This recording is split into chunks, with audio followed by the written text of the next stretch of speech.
Hello, in front of me I've got LENOVO Tab P11 Plus. In this video I'll show you how to add passes to Google Wallet. In the beginning, let's enter Wallet and tap Add to Wallet button. Now focus on Transit Pass, Loyalty and Gift Card. Firstly, let's go to Transit Pass,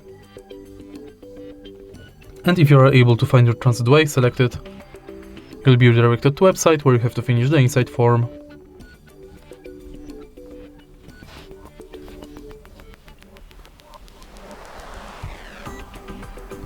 Next, let's select Loyalty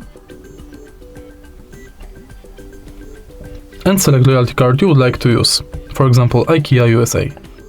Scan your card or enter member ID manually. Tap Add to Wallet and it's done.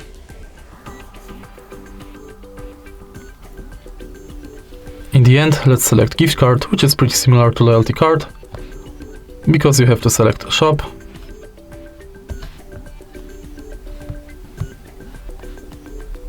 and then enter card number, PIN, balance, your notes, and Add to Wallet. And that's it. All of your cards will appear on the homepage of Google Wallet. If you find this video helpful, please leave a like, comment, and subscribe.